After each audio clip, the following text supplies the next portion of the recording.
People are dying. People are dying. The planet's on fire. We must do more to fight climate change, we're told, because... This is an actual crisis. But is it really a crisis? Thanks to better technology, climate-related deaths are actually falling. Still, the media tell us. Experts say that we have until 2030 to avoid catastrophe. Climate scientist Judith once was one of those alarmists. Hurricane Katrina happened. That changed everything. Well, yes, it did, and I'm partly to blame for that. Curry spoke about a link between big storms and global warming. I was co-author on a paper published in Science that was actually published 2 weeks following Katrina's devastation of New Orleans. And in the paper, we analyzed global hurricane intensity since 1970, and we found that the percent of Category 4 and 5 hurricanes had doubled over that period. Okay, we didn't really blame it on global warming. You know, we just put it out there. Here's what the data says. And so this was picked up by the media, you know, as a global warming catastrophe. And for the first time, the propagandists and the alarmists said, oh, here's the way to do it. Tie extreme weather events to global warming. Okay, it was very hard for people to say, well, 1 or 2 or even 4 degrees, who cares? You know, people couldn't really relate to why we should even care about that much warming. You know, just from day to day and day to night, the temperature changes by more than that. But now, if it's associated with more intense killer hurricanes, now we have something to be worried about. So this hysteria is your fault. Well, sort of. Not really. They would have picked up on it anyways, but I was there right at the beginning of this hysteria. And this is the point when I entered the public debate on climate change. Of the 4 co-authors, I was the one who was most familiar with the climate change debate. And so I became the spokesperson for the team on, you know, climate change issues. And, you know, I was adopted by the environmental advocacy groups and the alarmists, and I was treated like a rock star. What does that mean, treated like a rock star? Oh my God, I was flown all over the place to give, you know, to meet with politicians and to give these talks and whatever, and lots of media attention and this, that, and the other. And within about 2 months of that, besides being exhausted, I mean, the main message we wanted to get across is that if you're going to rebuild New Orleans, you need to think about protecting it from a Category 5. Just don't rebuild what you already have. That was the message that we wanted to get out there. But no, it became this big global warming. Nobody was interested in that other argument. I felt it was sort of my responsibility to be out there. It's not a comfortable place for me. You know, I'm much happier behind my desk at my computer than talking to people and, you know, being part of this big political debate. We were called terrible things by people on the other side of the debate. You're in it for the money. You know, you're in it for personal fame and publicity. And so I was demonized by the people on the other side of, you know. What do you mean the other side? The people who didn't like the whole idea of global warming, didn't buy it, didn't think we needed to reduce fossil fuels. Now called the deniers. Now called the deniers. Okay. So after a few months of this, scientists were criticizing our study. Okay, well, the data wasn't any good in the 70s and 80s, and oh, this is natural variability. And so like a good scientist, I went in and investigated all that stuff. Oh gosh, I mean, the data's no good in the 1970s, I better check that out. So I was taking these criticisms very seriously, you know, and in all honesty, I mean, there were a lot of stupid criticisms, but in all honesty, a few of them stuck. Like the data wasn't any good in the 1970s. And I was really reflecting on all this. And after being misquoted a couple times badly, you know, in the newspaper, I said, I'm done with interviews. I am just done with this. I am just done with this. But in the meantime, I was invited to give a lot of lectures, and I would do that. But people would ask me questions, oh, the hockey stick and the ice sheets and sea level rise and things that I didn't know that much about. And so I started, well, I need to learn about all these other things. So I started learning broadly about the whole thing, not just, you know, going beyond my own personal research expertise. And then when ClimateGate struck, ClimateGate threatens to overshadow the work ahead. and this was in 2009, with the unauthorized release of the emails from the University of East Anglia, if you remember this, by IPCC authors, and it showed a lot of really ugly things, avoiding Freedom of Information Act requests, trying to keep data out of the hands of people who were questioning their results, and bullying, trying to get journal editors fired from their job, trying to bypass the rules of the IPCC, and on, all this skullduggery. And I thought, and then it clicked in my head, it says, well, I can't take their word for it.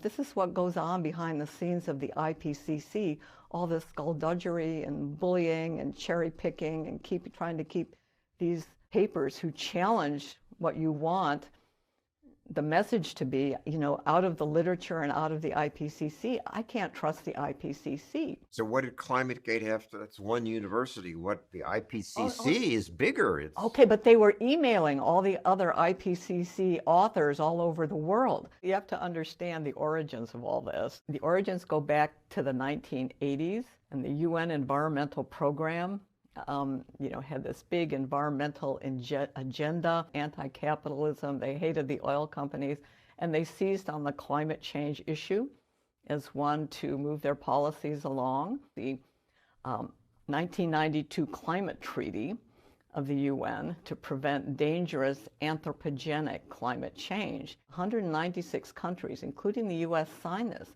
This was in 1992, before there was any evidence that humans were impacting the climate, and they went ahead with this treaty. So you can see that the policy cart was way out in front of the scientific horse from the very beginning. So the IPCC's mandate was to look for dangerous human-caused climate change. The IPCC wasn't supposed to focus on any benefits of warming. They weren't supposed to focus on natural climate variability. They were just supposed to look for the signal of dangerous human-caused climate change. Okay, that was their mandate. Okay, so, and then the national funding agencies directed all the funding in the field to look for dangerous human-caused climate change. So anybody who wanted... If you're a scientist and you say, well, we don't know that this is a problem, you don't get funded. Well, you can... I was getting funded even after I stopped to do things that weren't directly related to global warming, to analyze NASA satellite data sets, something like that. I could get funding to do that, but to do, something big that would relate to the broader issues, no.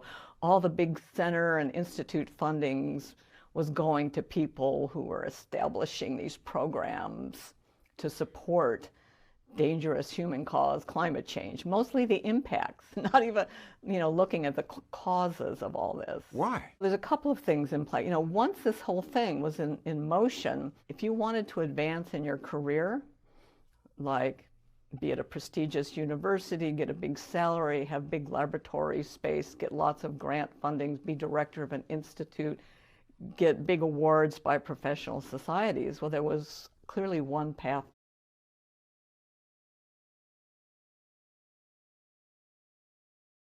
to go. Why? It was tied in with the funding, politics. It wasn't until like the 2000s, maybe 2003, 2004, where a climate scientist in a university would be called a denier. And then after ClimateGate, then it became really bad. I've been called a denier, not so much that I deny mainstream climate science. My perspective on the science is very defensible. I'm called a denier is because other people who they've called deniers, including Republicans mostly, seem to pay attention to me. And I've been invited to present congressional testimony by Republicans maybe 10 or 11 times. So I'm regarded as enabling the deniers, so I must be a denier myself. This is the peculiar logic of this is all part of cancel culture. And I think the climate scientists might have invented cancel culture because we were the first ones who were really out there doing this, even 20 years ago, whereas in other fields it's a lot more recent. If you say we're all going to die and we got to spend a ton of money on this, you get funding. If you say we don't know, you don't get funding? No, it's more subtle than that. The funding agents, initial send out an announcement of opportunity for grants. Okay, we're looking at how global warming is changing water resources in the United States. Okay, that's the topic. So if you want to get funded, you say, well, I'm going to look at California, Nevada, and I'm going to, do this, that, and the other, and they'll probably get funded if it's technically credible. But if you come in saying, well, I don't see that there's any reason to think that fossil fuel emissions are changing water resources, and I'm going to go at this in such and such a way, you're probably not going to get funded. So it's more subtle than that, because the announcements of opportunity for funding are really tied to assuming that there are dangerous impacts. So the researchers aren't stupid. They know what they need to say to get funded. Exactly. Many people now act as if climate is everything. I know. There was a Time magazine cover, climate is everything. And there's this whole cottage industry of climate scientists who are trying to correlate migration, the price of wine, the quality of wine, floods, extreme weather events, transportation congestion, the size of frogs, everything. Airplane turbulence blamed on changing air currents. Scientists expect turbulence like this to become more frequent due to climate change. Childhood obesity through inactivity caused by heat. A new study showing how climate change is making our children more obese. Oh, you've seen some good ones. The issue is, this is a way to get, you can always get a paper published that says that. You can get money to do that. You're going to get a good press release. I mean, this is, it's playing into that whole professional game.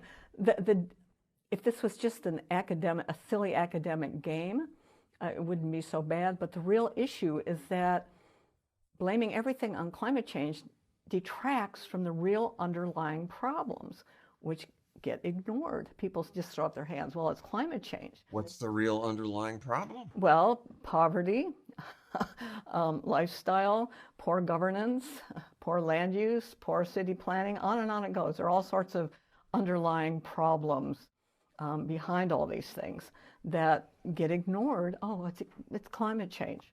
So we need to solve our real problems rather than trying to solve fake problems. People are dying. The potential extinction of the human race. The planet's on fire. The planet's on fire. That's Bill Nye. Okay. In terms of lives lost, I mean, over the past 100 years, the number of lives lost from extreme weather or droughts or whatever has dropped by 97%. It's a paltry sum. 97%. More people are living with slightly warmer temperatures. Yeah.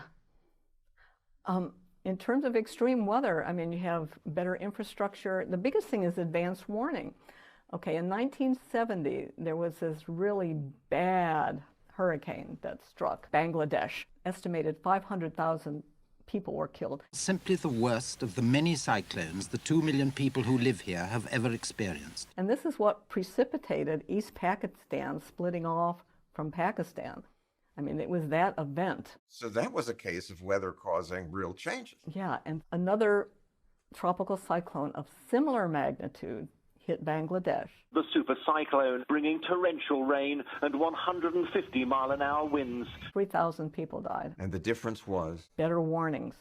Okay, and people had advanced... Which is much cheaper than trying to I know, re-engineer. people were able to evacuate. More than 600,000 people were evacuated. Advance warning is affordable. It's a really fraction cheap. of the price It's really of what we're cheap. spending pretending to fight climate change. Totally, totally. And the whole issue of danger, I mean, this is the weakest part of their case. Even the IPCC, the UN climate assessment reports, the more credible one, the physical science basis, they don't use the word danger, they use reasons for concern. And that's a better way to describe it. Yeah, any kind of climate change, whether it's natural cause or human cause, is an ongoing predicament that we need to understand and we need to adapt to, and we need to try to manage the impacts. How we came to the point where we think that we're going to prevent bad weather from happening by eliminating fossil fuels is just about the most nonsensical, illogical thing that I can imagine. And the whole world is caught up in this nonsense. I mean, we laugh at tulip mania, back in the Netherlands many centuries ago, but this is really on that same level. Years ago, with lousy technology, Holland adjusted to rising sea levels. Okay, this is really a pretty amazing story. I mean, Holland has worked on this for centuries. I mean, parts of the country are as much as 7 feet below sea level. It's not that hard to manage a small amount of sea level rise. 7 feet underwater, that's not a little. I know. It's a lot. The technology is amazing, and people over in the US and around the world are consulting with Holland to figure out how to manage their sea level rise issue. I mean, this is something that's manageable. The John Oliver segment. This whole debate should not have happened. I apologise to everyone at home. My thanks to Bill Nye and the overwhelming scientific consensus. The overwhelming scientific consensus, that's what people still believe. Okay, this whole climate consensus, and this is chapter 2 in my book about the consensus. You know, when you talk about a scientific consensus like the Earth orbits the sun, you don't need to say there's a consensus that the Earth orbits the sun. It's a well-known fact. When you're talking about consensus, it's usually on a topic where there is disagreement and a government has asked a group to come to some sort of an agreement on what's what. You see it in science, you see it in like medical boards when they're deciding, what drug gets reimbursed for insurance for whatever disease. So it's a manufactured consensus. It's a consensus of scientists, which is different than a scientific consensus. Okay, so it's been politicized. Something as complex as the Earth's climate is crazily complicated, complex, ambiguous, uncertain. And there's a true scientific consensus on very little of this. That the temperatures have been increasing for over 100 years, that burning of fossil fuels emits CO2 into the atmosphere, and CO2 has a radiation spectrum that sort of keeps the Earth's surface warm, all other things being equal. Beyond that, there's no real big consensus on anything. The most consequential issues we don't have consensus on. How much of the recent warming is caused by fossil fuels? We still don't know. Is fossil fuel and is warming dangerous? This is the weakest part of the argument. There's no agreement as to whether warming is dangerous. That's a weak part of the argument? Oh I thought that was assumed. Okay, well this is, you're conflating the extreme. This is the Hurricane Katrina argument. Hurricane Katrina wasn't caused by global warming. It was caused by... But your paper said there's more hurricane activity. Okay, associated with warming temperatures, 2 issues. Part of it was bad data. Part of it is natural climate variability. And the most recent assessment of the Category 4-5 issue is that it's maybe a 13% increase since 1980. And all of that increase is in the North Atlantic and the North Indian Ocean. You don't see it in the Pacific, which is where most of the hurricanes are. And in the Atlantic, the recent increase is known to be associated with the large-scale multi-decadal ocean oscillations. So it's natural climate variability. And the worst U.S. landfalling hurricanes were actually in the 1930s. So, there's really no evidence that hurricanes so are you're getting the worse. unusual researcher who looks at criticism of your paper and actually concluded they had a point. They had a point for sure, and I figured it out very early on about the data. But for saying that, you're evil. Oh yeah, people pay attention to my science. The reason I really got knocked over into the denier camp was I was critical of the ClimateGate scientists who I thought behaved unethically, and I was critical of the IPCC. Okay, that was my cardinal sin for getting me dumped into the denier camp, because I was critical of their behavior. And I think my criticisms of the IPCC were echoed a few years later after ClimateGate, when there was an inter-academy council appointed by the UN to investigate what the IPCC was doing. And they agreed they weren't paying enough attention to uncertainty and that a lot of their conclusions were overconfident. And this is exactly what I was saying. But it's even, the IPCC is one thing, but then you get the UN officials that cherry pick and overhype this. Climate change is quite simply an existential threat for most life on the planet, including and especially the life of humankind. And then this gets even further hyped in the media. Global warming poses an existential and a real threat. Which then gets further amplified by the advocacy groups. We are now facing an existential crisis. In the old days, Greenpeace and Natural Defense Council, these were fairly sane advocacy groups. Now we have Extinction Rebellion and Just Stop Oil and all of these groups that are just completely off the rails. What is worth more, art or life? Is it worth more than food? Worth more than justice? Greenpeace and the NRDC the Sierra Club are reasonable? Oh, compared to Extinction Rebellion. But they're all basing their scary claims, give us more money, we're going to stop it, on UN predictions. Okay, now this is where it gets interesting. So exactly what is the UN predicting? Well, over the last 2 years, the IPCC, the UN Climate Assessment Team, has published a series of reports. And they put out a range of projections for the 21st century that are tied to how much greenhouse gases, CO2, that we emit in the atmosphere. And there's some alarming predictions tied to the extreme emissions scenario. In these IPCC reports, they really emphasize the simulations from the extreme emissions scenario. It's more than half of what they talk about in these reports is tied to the extreme emissions scenario.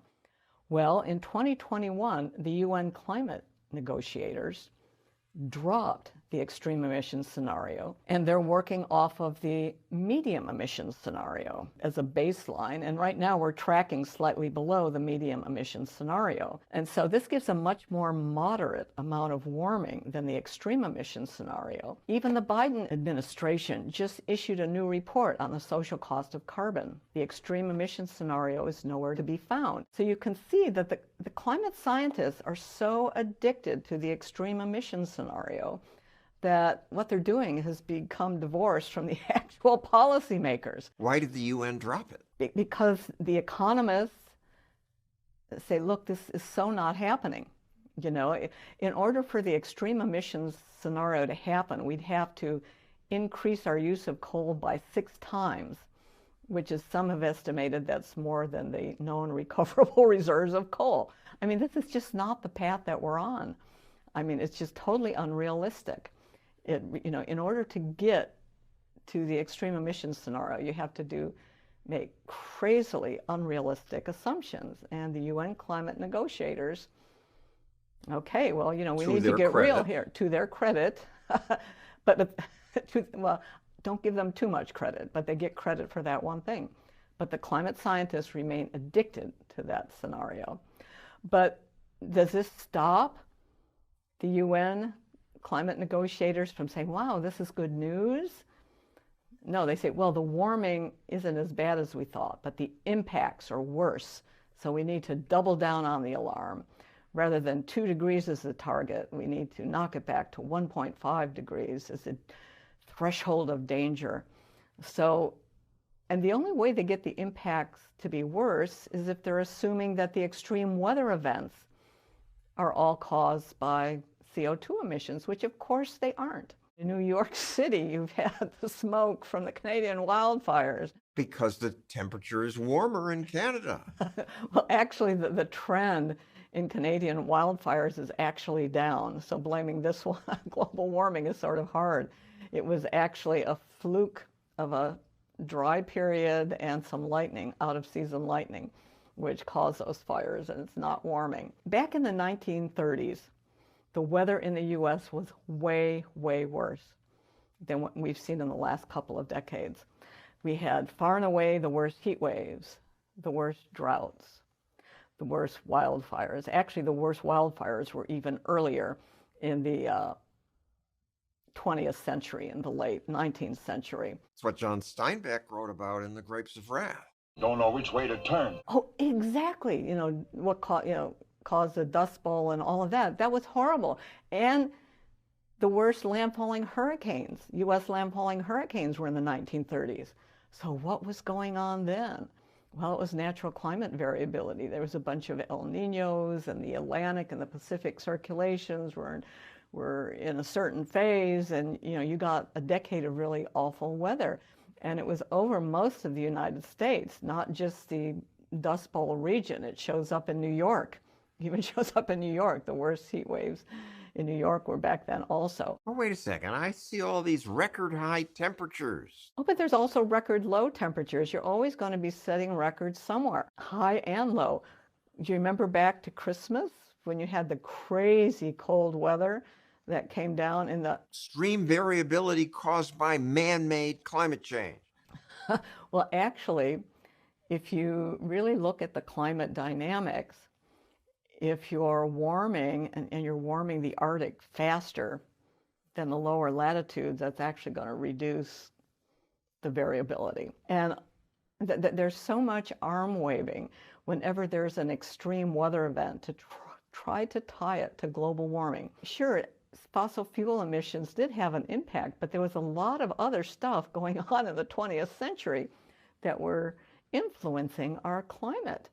And to think that all of this is global warming, human-caused global warming, fossil-fueled warming, is just a fairy tale. And yet that's a minority opinion if you read the media. Oh, I know. Well, I mean, the people who understand this are a subfield of climate science called climate dynamicists.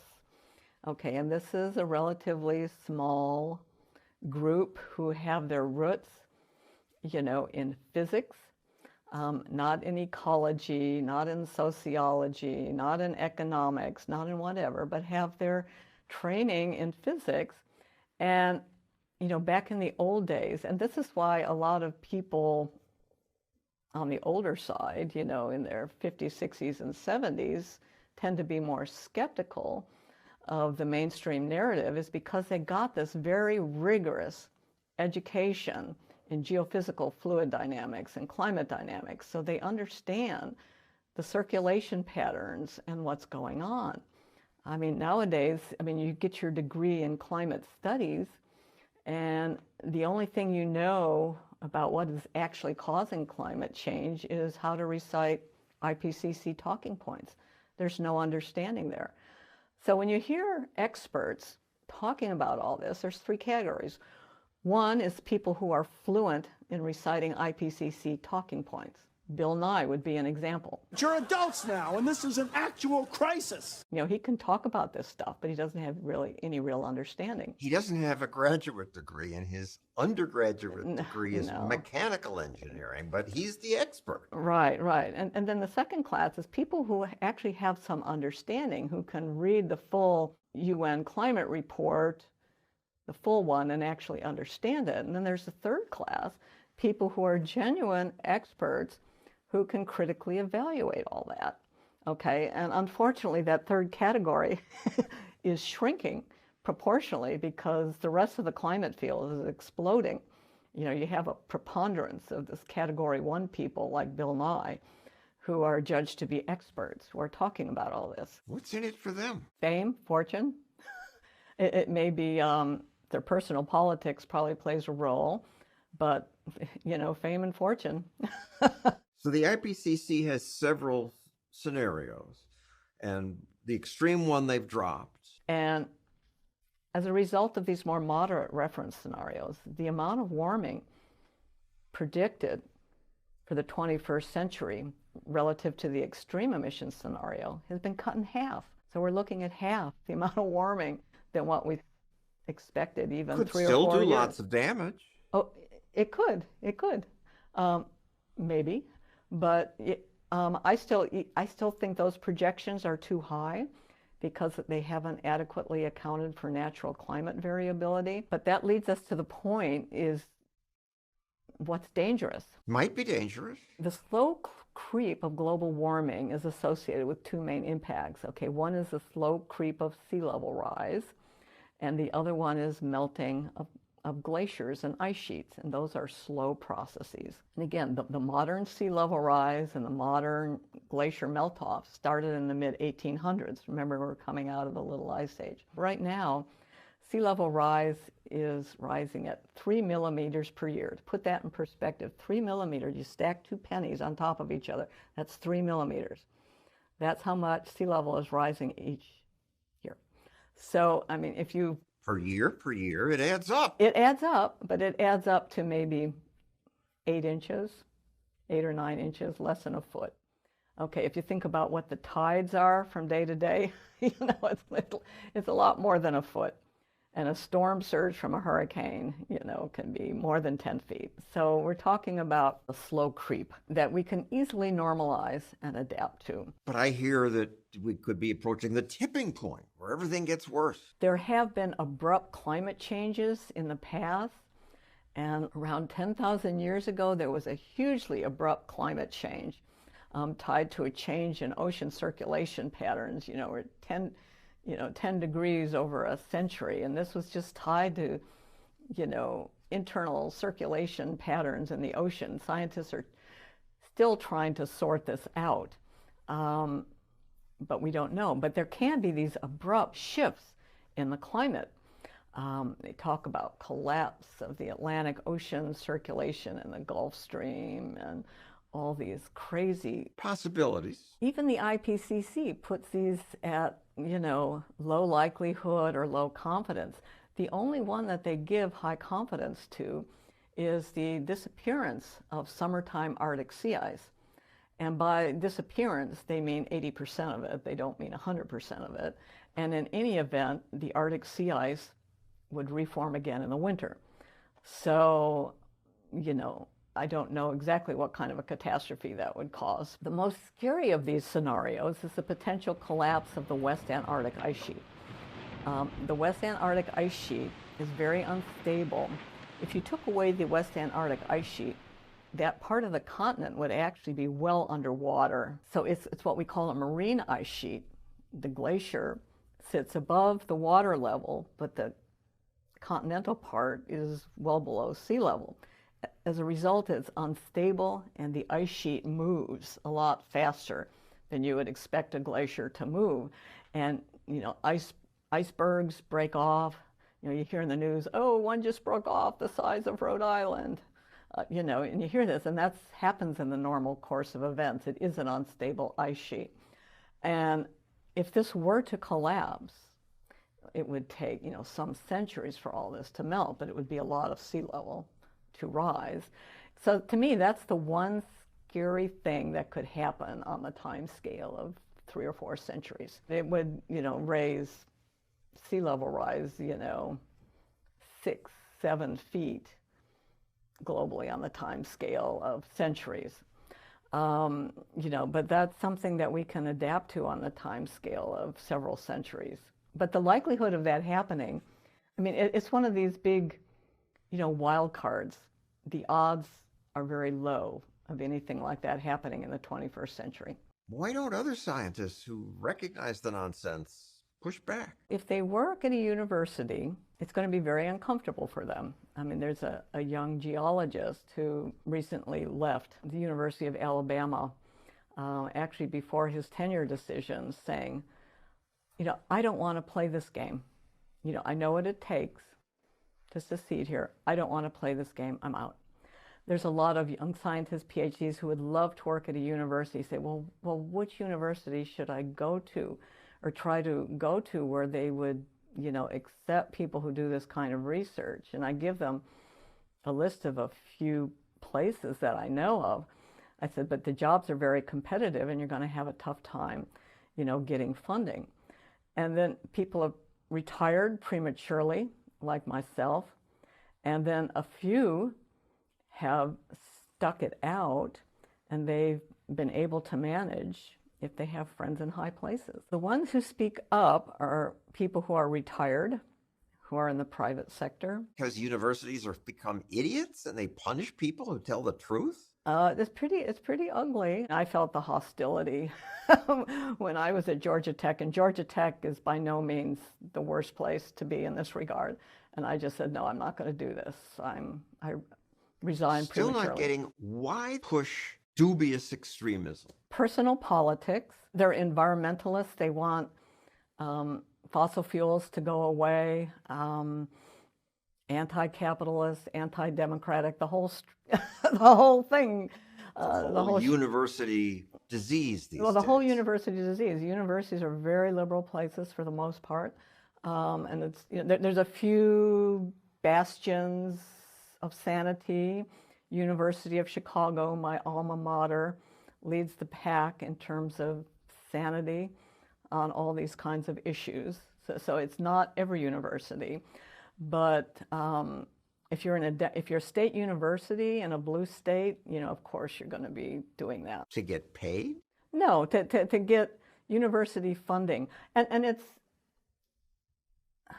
the board of trustees, there's all these politics in play in universities that, determine standing. If they want big donations for some big climate institute, a new building, a new whatever, they want to toe this party line if all their donors are of that persuasion. CNN. Large parts of the world could become uninhabitable. They're quoting climate scientists. Climate scientists say all sorts of crazy things. First off, the most prestigious journal publications like Science and Nature, they only send a small fraction of papers out for review. They reject a majority of them before they even go out for peer review.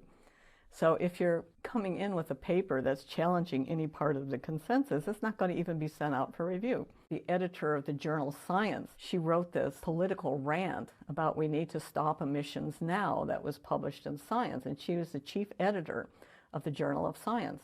So what kind of message does that give to the editors? Promote the alarming papers and don't even send the other ones out for review.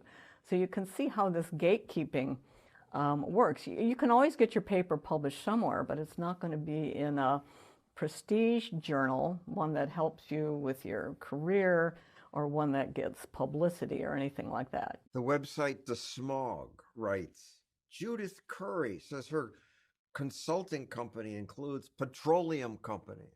You're doing this for the money. Okay. Back when I was a faculty member at Georgia Tech, I was extremely well paid. My salary was matter of public record, well into six figures. My salary, since I've gone private sector, rarely even approaches half of what I was receiving from Georgia Tech. So if I was doing this for the money, I would have stayed at Georgia Tech. I can see why other academics don't want to speak out. Joe Rahm of Climate Progress, Judith Curry abandoned science. I think he called me the most debunked climate scientist on the planet. But the really funny thing is, there's a backstory with Joe Rahm. Joe Rahm just loved my stuff following Hurricane Katrina. Joe Rahm and I even did a little mini tour in Florida, going around talking to people. I would talk about the problem, he would talk about the solutions. Joe Rahm, if you look back before ClimateGate, he was publicizing me all over the place. Even during ClimateGate, when he thought, what's she doing here? What's she doing here? He even published one of my essays on ClimateGate on his Climate Progress blog. Okay, within about 3 or 4 months, the important people sort of told him, okay, we need to abandon Judith Curry and just call her a denier. But up until that point, Joe Rahm was actually a promoter of mine. I even wrote a blurb for his book, Hell and High Water. I reviewed it for him and everything. So we were, quasi-friends. And then after that, he turned, and I then became the most debunked climate scientist on the planet. So you can see what drives these people. It's not science. Are you the most debunked climate scientist? I'm probably the most irritating. The reason they hate me so much is because I criticize them, and I criticize Michael Mann calls you a serial climate disinformer. and he called me a denier and a misinformer. I mean, this is how much I had gotten under his skin. I'm the #1 enemy in certain circles, certainly Michael Mann. He takes it personally. You told me you had to develop the hide of an armadillo. Uh-huh. You know, things were just uncomfortable for me at Georgia Tech. And so I get, you know, invites from headhunters all the time to apply for this, that, or the other position. And I started applying for some of these positions. I wanted to be out west, so I was looking at things out west, and some pretty big positions. And I got invitations to interview, you know, and I did interview, and the headhunters said, you know, wow, you're a great candidate. You know, you have brilliant ideas on how to move this university forward, and you interview very well. But at the end of the day, nobody will hire you, because if you Google Judith Curry, you know, everything that shows up with Judith Curry denier, Judith Curry serial climate disinformer, you know, all, you know, DeSmog, like, you know, like 10 years ago, it was awful. It's not so bad anymore. But 10 years ago, if you Googled me, the first 100 things that you would show up would be Judith Curry denier stuff. I was dead in academia. At that point, I started making my plans to transition 100% to the private sector and work on my company full time. And best thing I ever did in my life. Why had things become uncomfortable at your school? Well, some of my faculty members were complaining because I criticized the IPCC, I criticized the hockey stick. They were complaining. There was a bad situation where one of my faculty members had a relative who was in the higher administration at Georgia Tech who was feeding all this stuff to this person. The provost was very into the narrative of climate alarmism and saw this as a way to get more money to Georgia Tech. And on it went. You know, I was just unpopular with the higher administration for my stand. And, you know, when I stepped down as chair, I could see the writing on the wall that I would be marginalized at the university, even just as a regular faculty member, you know, no teaching assignments, small office, never going to get a salary increase. I mean, I could just see the writing on the wall, so I left. I mean, I could have stayed there and sucked up my big salary. I would have made a whole lot more money doing that than from my paltry client, you know, paltry sums that my clients in the petroleum sector pay me. I could have made a lot more money at Georgia Tech, but that's not who I am. My personal and professional integrity would not allow me to play that game. Good for you. I'm a lot happier. I'm on top of the world right now. I'm so glad to be out of all that. Thank you, Judith Curry.